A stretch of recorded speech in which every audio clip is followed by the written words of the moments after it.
Esto es Marea Divergente, un espacio para navegar las aguas del lenguaje y la comunicación.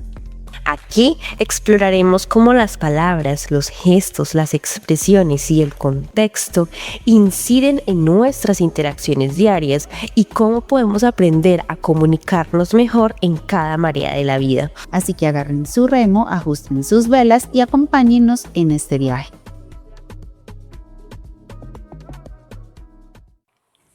Hola, bienvenidos a un nuevo episodio de Marea Divergente. Los saludo desde Irlanda. Hola Laura, ¿cómo estás?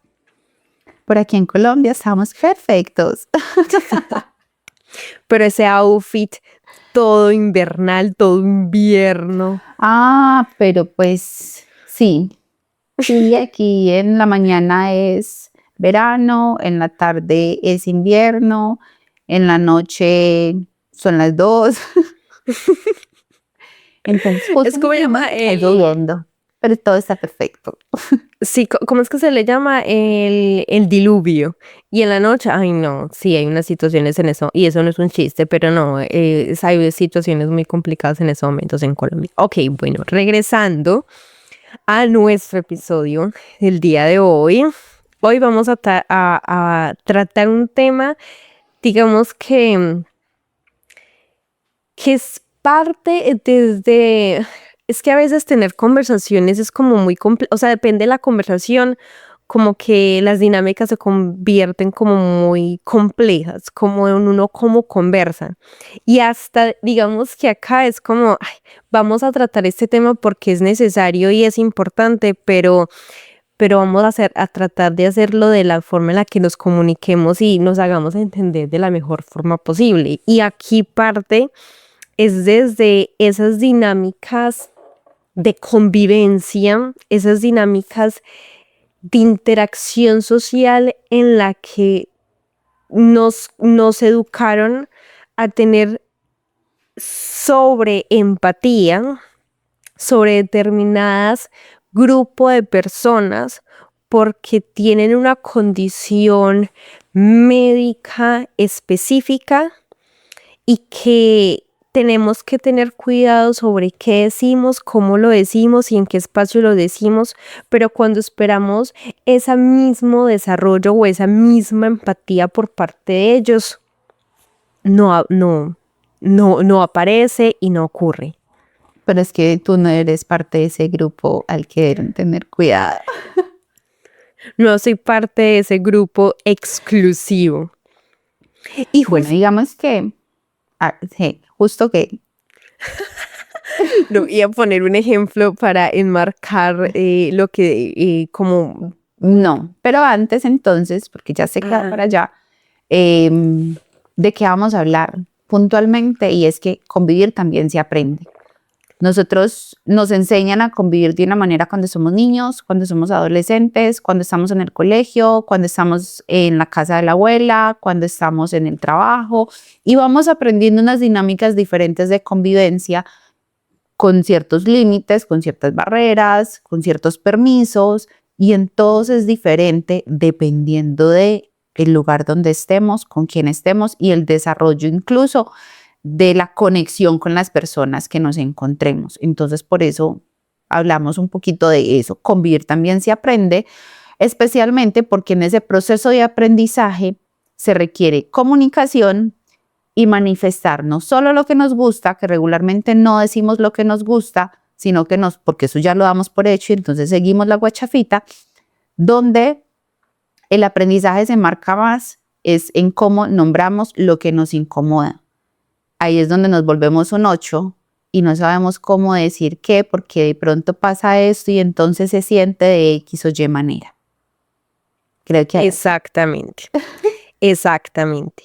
No sabemos cómo nombrar eso que no nos gusta y no queremos incomodar a la otra persona, pero entonces yo me sigo incomodando por la situación que ocurre. Por ejemplo, cuando estaba viviendo con mi anterior roomie, la señora con la que compartía la casa, un día llegó y me va diciendo que ellos suelen cada uno tener como su oficina en el edificio donde trabajan, pero estaban haciendo remodelaciones Entonces, el jefe dijo, como no, todos vamos a trabajar en esta oficina, que es la única que brinda como las condiciones, o sea, no está hecho un polvero, no es como se puede aislar el ruido, o sea, cumplía como, como con ciertas condiciones. Y entonces desplazaron a todo el equipo para trabajar allá. Entonces era como una hilera y entonces eran como cubículos. Organizaron los computadores, entonces como 3 personas acá y 3 personas allá. Pero digamos que cuando se sentaron a trabajar todo era como perfecto. Para ellos eran como, ya de por sí el hecho de trabajar todos en el mismo espacio lo sintieron como de, porque cada uno tiene sus propias dinámicas de trabajo. Y cuando uno tiene su propia oficina, digamos que uno se comporta diferente, como vos lo decías. A uno le han enseñado a convivir de acuerdo a qué lugares esté, porque si yo estoy solo, yo me doy ciertas licencias, pero ya cuando estoy en otros lugares es como, bueno, de plano no voy a dejar la taza ahí de la nada, la voy a llevar hasta la cocina, porque los platos son en la cocina. Pero si estoy en mi casa, yo dejo acumular 20 vasos.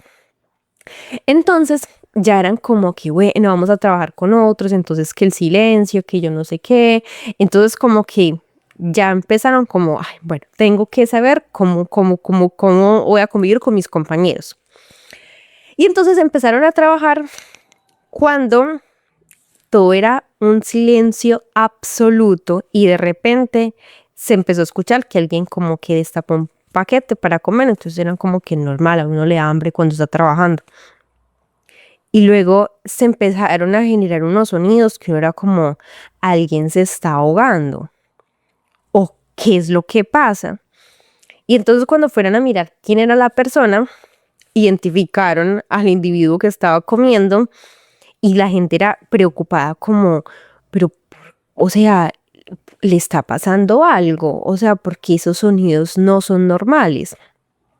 Pero entonces empiezan como a comunicarse a través de miradas entre los compañeros, como algo está pasando, pero al parecer él está bien, pero nadie quería preguntarle si él estaba bien, porque esta persona tenía una condición de obesidad. Entonces sentían que si le preguntaban si él estaba bien por la forma en la que estaba comiendo, de pronto esa persona iba a relacionar ese comentario a su condición física y su personalidad. Por lo que ella me comentaba, era una persona muy ruda, entonces no querían ofenderlo, pero la gente lo que estaba era preocupada por el sonido que estaba generando y porque nadie se podía concentrar mientras él estaba comiendo así, que uno dice, pues madre, se va a ahogar, pero no sabemos cómo decirle esto. Es muy impresionante, es muy teso lo que contas, Juli, porque yo creo que todos hemos pasado por esos momentos, ¿cierto? Y puede que él no se percatara de los sonidos que hacía. Uh-huh. ¿Por qué? Porque en su casa seguramente o con las personas con las que comparte desde siempre o desde X cantidad de tiempo, pues ya se volvió normal que haga esos sonidos, entonces está bien, está permitido, pero mire que cuando entra a otro espacio, a otra convivencia, con otro círculo, eso no es normal y él no sabe que eso no es normal, pero está incomodando o está perturbando. Y lo que mencionas de que es rudo, entonces yo voy a evitar decir tal cosa o manifestar tal otra porque es muy rudo. No, venga, yo por qué me voy a cargar. Uno, no sé por qué es rudo. Dos, no sé usted cómo lo ha abordado en otros momentos o en otras situaciones que ha salido pues rudo. Yo no puedo creer que porque fue rudo contigo, vaya a ser rudo conmigo, dependiendo de yo cómo le vaya a decir las cosas. Pues yo no puedo asumir ni dar nada por hecho, ¿cierto? Es como una de las invitaciones que venimos haciendo en el podcast, no asumir absolutamente nada, siempre decirlo desde el respeto. Y aquí, con lo que dices, Juli, se presenta y nos vamos como a una de las preguntas que tenemos orientadoras y es, ¿cómo decir que esto me incomoda sin que la otra persona sienta que es un ataque? Porque nos han enseñado, o bueno, lo hablo desde mí y desde Juli también, pues porque llegamos a este episodio precisamente porque nos encontramos en ese camino, Y es que nos enseñan a decir, no diga esto, cuidado con mencionar aquello, tenga cuidado con las personas de esto, pero a esas personas no les enseñan a cómo relacionarse con uno. Yo creo que ahí es donde está el tema de la empatía, de que es en doble vía, la empatía no es unilateral. Tú la debes tener conmigo y yo la debo tener contigo, y más si estamos compartiendo y estamos conviviendo en un mismo espacio. Esto es una vaina de dos, es responsabilidad de los dos. Entonces es, ok, ¿cómo voy a decir que esto me incomoda sin que se sienta como un ataque? Lo primero es desde el respeto, ¿cierto? Sin dejar de asumir, que es también lo primero. A mí me pusieron unos limitantes de tenga cuidado cómo le va a decir, o mejor no le diga nada y aguante. Vení, no, pero me estás incomodando. Y puede que esa persona, como lo decía ahorita, no sepa ni siquiera que está incomodando. ¿Por qué? Porque en su espacio natural, con sus personas de toda la vida, pues ya se acostumbraron y eso no les incomoda, pero eso no quiere decir que si a ellas no les incomoda, a mí tampoco. Y mire que si empezaron con unas miradas, es una sensación colectiva. Entonces, lo primero es que pues hay que decirlo, pero con respeto. Exacto. Y la vaina es como, al parecer ya había un precedente, o no sé, porque ellos decían como si le preguntamos eso, inmediatamente lo va a asociar como un ataque personal a su condición física. Y también transgrede mucho más allá de esas situaciones físicas visibles. Por ejemplo, yo recuerdo que en mi familia yo me crié escuchando, hay que tener mucho cuidado cómo se le dicen las cosas a su abuela, porque ella tiene una condición de salud específica, se le baja la presión, este montón de situaciones. Entonces, por ejemplo, cuando mi hermano se lo llevaron para el ejército, en una de las batidas que ya no se hacen, la noticia se le dio con pinzas, o sea, había como que preparar el terreno, había que prepararla a ella, era una antesala, o sea, fue una preparación impresionante. Pero yo me acuerdo que y ni siquiera era una conversación para decir algo que me molesta, es también para compartir una noticia, por ejemplo, que fue el caso con ella. A ella todo había que tenerle una preparación y un tacto y un cuidado. Pero, por ejemplo, fue ella quien me dijo la noticia de que mi papá había muerto, o sea, no se ha muerto una planta. Y ella no tuvo, digamos que yo no tuve ni una antesala, ni nada al respecto. Y yo siempre me he preguntado como, ¿qué particular? Porque ella recibe toda esa empatía, y yo hago siempre ese chiste en la familia, como tú recibes toda esa empatía y ese cuidado, pero cuando uno espera que expreses ese mismo cuidado y esa misma atención, no ocurre. O sea, como, ¿qué está pasando acá? Diría uno, desde aquí, sin asumir, pero diría que si bien es cómo te criaron, cuál fue el contexto, cómo te enseñaron, y hoy en día creo que estamos en una tendencia más precisamente de hablar, de decir las cosas, de no quedarse callado, especialmente por cuando usted se queda callado y se guarda una incomodidad, su cuerpo la va a hacer salir en algún momento. O cuando vaya a responder la pregunta más natural del mundo, la va a decir en un tono que va a mostrar que usted está incómodo y esa otra persona no sabe absolutamente por qué le estás hablando así, porque nunca manifestaste tu incomodidad. De lo que hablas, por ejemplo, de tu abuela, de alguna manera puede ser que, ok, ya todos sabían entonces que hay que tener mucho cuidado con la abuela. Ah, no, pues que Juliana está supremamente bien, a Juliana no le afecta nada, a Juliana es súper fuerte. Ustedes lo saben, no están asumiendo y ustedes dimensionan qué clase de noticia me están entregando.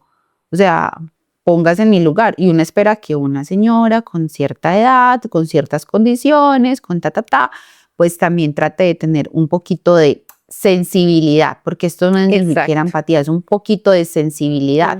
Dimensiona la noticia que vas a entregar y mira a ver cómo lo vas a hacer, ¿cierto? Pues le vas a decir que el papá falleció. ¿Cómo le va a tirar eso? ay, Juliana, usted sabía que no sé qué, pues no sé, hay formas, y ella sí que tiene experiencia en años recorridos para decir las cosas bien, mal, regular, pero no funciona así y creo que no es el único caso. Ahí es donde uno dice, pero porque ellos tienen todos los permisos del mundo simplemente porque son los abuelos o porque son adultos o porque no, que ellos también aprendan, uno también O puede por la hacerle las condición médica. observaciones. Sí, no, pues yo también puedo tener una condición médica y usted no saberla, porque se ha interesado en saber, no, tenga cuidado. Una condición médica no descubierta, pero sí, tal cual. Entonces, yo tenía en ese momento 22 años, entonces, claro, estás joven, entonces no te va a dar, como nosotros decimos en Colombia, no te va a dar un patatús, entonces te lanzo el totazo y es como, vení, no, o sea, hay noticias y hay conversaciones que necesitan en doble vía, como vos decís, es más allá de empatía, que también es importante, esa sensibilidad. Pero, por ejemplo, cuando vos decías, a veces uno se guarda eso porque uno dice, bueno, yo lo tolero, yo le puedo dar manejo a la situación y a la final el cuerpo termina, le traiciona a uno, porque uno dice yo lo aguanto, pero el cuerpo dice no, aquí no vamos a aguantar nada. Y la gestualidad es muy evidente. Cuando uno lee la gestualidad es como, ¿estás molesta? No, no estoy molesta. Amiga, es inevitable ver tu comportamiento y tus cosas. Y digamos que la gestualidad se hace ver más evidente cuando uno se traza esos límites de tiempo invisibles que solamente vos conoces. Por ejemplo, cuando estaban justamente en esta convivencia laboral en el mismo espacio, pasó lo de la comida, él se terminó de comer su paquetico de comidas, todo bien, la gente estaba preocupada, pero él seguía respirando, entonces la gente era como, bueno, al parecer es que él come así, sigamos trabajando. Cuando de repente la señora que estaba diagonal a él era, o sea, uno ve los reflejos de la gente, aunque no lo estés viendo directamente. Entonces yo era como, ¿qué está pasando? Cuando lo miró y esta persona estaba en un ejercicio exploratorio en su nariz y era revísese la nariz y ella era como, ¿qué está pasando? O sea, estamos en la oficina, estamos trabajando juntos, ¿qué pasa? Como que bueno, de pronto se le atoró algo, hay un moco mal acomodado, hay que acomodarlo y justamente pasó en este segundo como no pasa nada, sigamos que pesar que, o sea, a veces a una tos se le atraviesa, cualquier cosa, como que listo. Pero pasaban los minutos y él seguía y ella era como, pero ¿qué está pasando? O sea, como que él no me ve, o sea, él no, o sea, porque es como esos códigos sociales que uno no nombra y a veces van más allá de la cultura y uno dice como, pero ¿cómo te vas a expulgar la nariz al frente mío? Ujú. Y entonces empezaron como ella buscando una mirada alrededor para decir como, ¿soy yo la única que está viendo esto? O estamos viendo todo esto. Exacto, o todos estamos en la misma página y soy yo la única que está incómoda o alguien más se percata de eso cuando entonces encontró la mirada de mi roomie y entonces las miradas eran como de, o sea, estás viendo lo que está pasando y era o sea, entonces nadie dijo nada, pero seguía ese sentimiento de inconformidad. Salieron a un descanso y la que estaba diagonal me decía como, pero es que yo no puedo trabajar bajo esas condiciones. Yo tengo que hablar con él que pare. Ella ya estaba bastante incómoda porque pasó durante como toda la mañana y mi roomie le dijo, no, no le digas eso porque lo puedes hacer sentir mal. Y entonces yo quedé como, pero ¿cómo así? Entonces, ¿cómo uno construye convivencia si yo no lo puedo comunicar eso porque lo voy a hacer sentir mal? Es que yo no lo voy a comunicar desde ese sentimiento.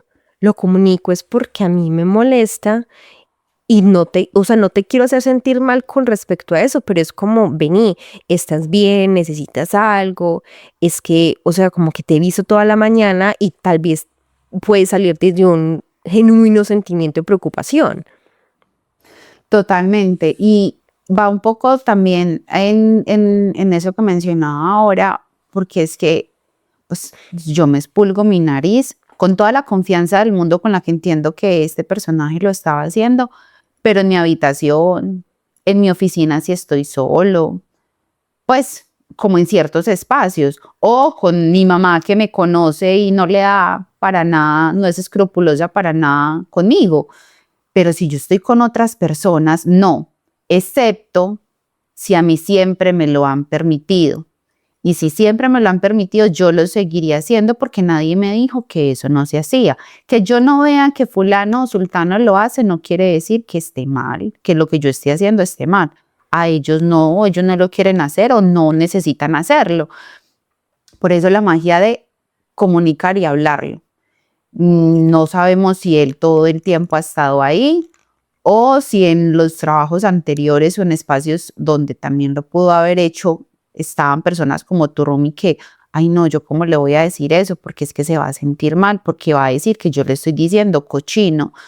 Pues ve, en parte sí, ¿cierto? Ese no es el lugar para hacerlo. Si no hay otra opción, por lo que decías, llega una tos que yo no puedo controlar, yo empiezo a toser, pero busco la manera de salirme y hacerlo en otro lugar, no encima de las personas y menos dentro de muchas personas, pues como en un colectivo. Pero definitivamente, si yo todo el tiempo estoy haciendo esto genera un ruido y alguien se está intentando concentrar y esto lo desconcentra, pero a mí nunca nadie me dice, yo lo seguiría haciendo. Y yo no lo necesito para vivir y yo lo puedo cambiar.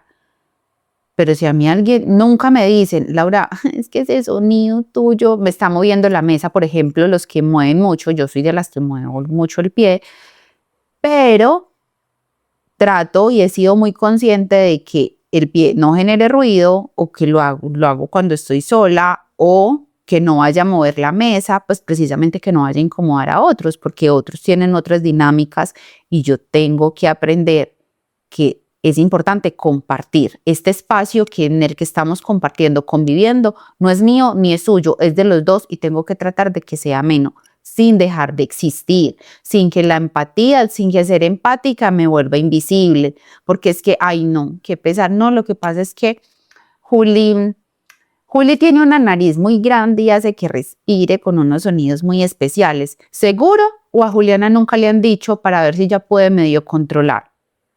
Seguramente puede ser eso y ella sí lo puede controlar y hacer unos ejercicios de respiración que le ayuden, pero como nadie se lo ha dicho, ella sigue haciendo las cosas como las viene haciendo. ¿Por qué? Porque están bien. ¿Por qué? Porque nadie nunca le hizo una observación. La invitación definitivamente es a no guardarse las incomodidades, sino a saberlas o aprender a comunicarlas. Y lo que es muy importante es nombrarlas. Es que es esto, no es aquello, porque lo que mi roomie me decía era como, es que él necesita hacer eso porque, o comer de la forma en la que estaba comiendo, porque es que, digamos, corporalmente es algo que lo necesita, o sea, como que lo demanda. Y uno es como, seguro, o sea, seguro si es eso, o seguro es otra cosa. O sea, puede haber otro factor, pero es que no necesariamente que yo vaya a comunicar esto esté ligado con lo otro. Entonces, todos tenemos manías.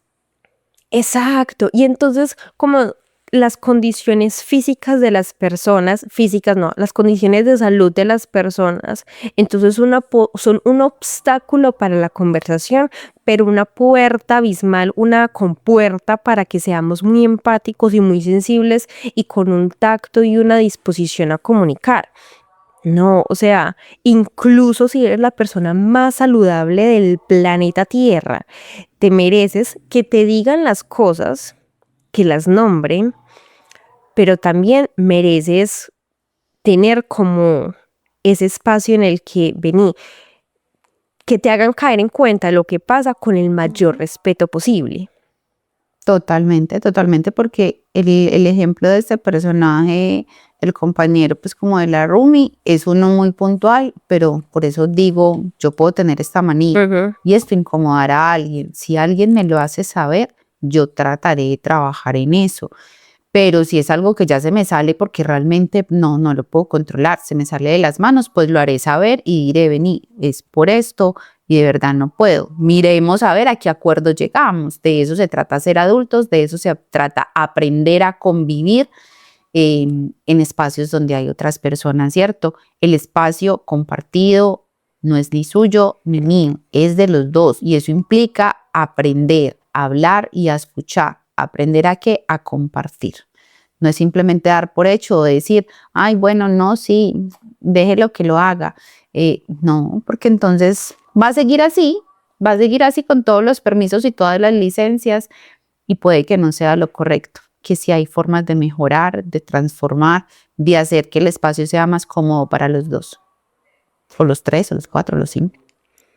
Exacto, porque no es uno hacerse chiquitico porque yo puedo tolerarlo más que el otro. Vení, no tomes la palabra por alguien más.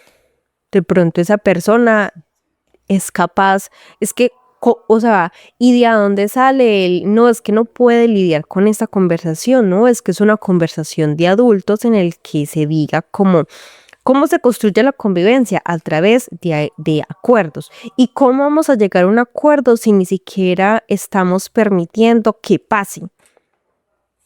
Así es. No hay un acuerdo si no se habla. Pues yo no voy a pretender que las cosas cambien y lo que decías de los tiempos límites imaginarios que me pongo en la cabeza si el otro ni siquiera sabe que tiene un límite y por qué tiene ese límite, ¿cierto? Entonces, bueno, yo creo que para ir recogiendo y en las preguntas que voy dejando en los episodios, aquí es como, no es quién debe cambiar, sino cómo podemos convivir mejor. Y creo que esto recoge un poco, este episodio recoge un poco que para convivir mejor, sí o sí, necesitamos aprender a hablar y a nombrar eso que nos incomoda, porque lo que nos gusta y nos tiene súper cómodos regularmente se da por hecho y de eso no se habla, pero nos cuesta un montón nombrar lo que es incómodo y eso, ahí es donde está la magia definitivamente para aprender a convivir mejor o para convivir mejor. Así es. Entonces, gracias por acompañarnos en este episodio número 4, por seguirnos durante esta segunda temporada de Marea Divergente y recuerden seguirnos desde nuestras redes sociales en Instagram y TikTok como Marea Divergente. Así que bueno, ya saben, convivir también se aprende y para aprender implica conversar, hablar y nombrar las cosas. Hasta el próximo episodio. Chao, chao. Chao. Esto es Marea Divergente, un espacio para navegar las aguas del lenguaje y la comunicación. Aquí exploraremos cómo las palabras, los gestos, las expresiones y el contexto inciden en nuestras interacciones diarias y cómo podemos aprender a comunicarnos mejor en cada marea de la vida. Así que agarren su remo, ajusten sus velas y acompáñennos en este viaje.